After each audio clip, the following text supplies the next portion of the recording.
les rassasiés confortables. Salut, je suis Leskris, votre coach de vie spécialisée en spiritualité et sens de la vie. J'accompagne les personnes à retrouver l'épanouissement, le bonheur, mais surtout voir leurs rêves se réaliser à petits pas. En introduction, je parlais des rassasiés confortables. Vous allez me demander, coach, c'est quoi encore cela? Vous savez, j'ai été longtemps dans ce cas. Et par la grâce de Dieu, aujourd'hui, j'en suis totalement délivrée.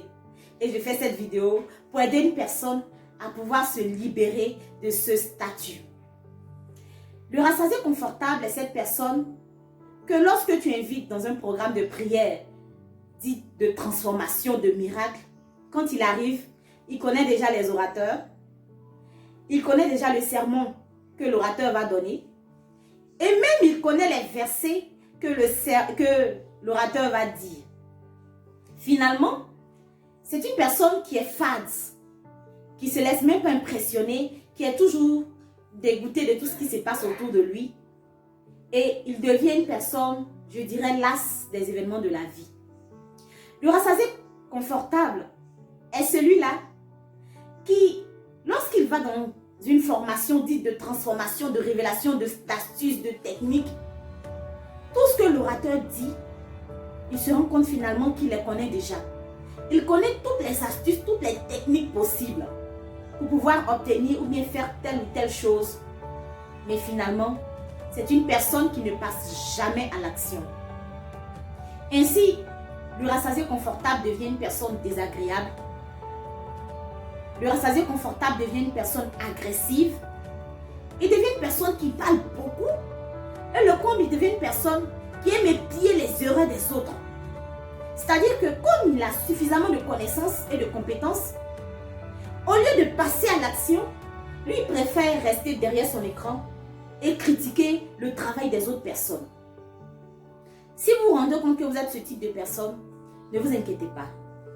Mais surtout, si vous vous rendez compte que vous avez un ami auprès de vous, ne le fuyez pas. Ce n'est pas de sa faute parce que c'est un rassasié confortable. C'est une personne qui a peur du qu'en dira-t-on. C'est une personne qui souffre du syndrome de l'imposteur. C'est une personne qui a peur du regard des autres. Donc finalement, elle préfère rester confortable dans une position de critique que dans une position de bâtisseur. Si tu souffres de ce syndrome, je vais te demander de partager la vidéo, de me contacter en inbox pour qu'on puisse faire un travail de coaching là-dessus, mais surtout de faire un effort pour devenir définitivement la lumière du monde. Parce qu'en étant un rassasié confortable, tu ne vas jamais accoucher la mission de vie qui est en toi. Tu ne vas jamais révéler à l'univers le trésor que tu as pris le temps de déposer, d'apprendre, de connaître, mais qui reste longtemps enfoui dans tes entrailles. Le but de cette vidéo est d'emmener toute personne qui a acquis des compétences, qui se sait sachant, qui sait qu'elle a découvert sa mission de vie, mais qui a peur de se lancer, qui pense que les autres vont le critiquer, et le comble, qui a peur de s'exposer. Sur ce, reste la lumière du monde et je t'aime.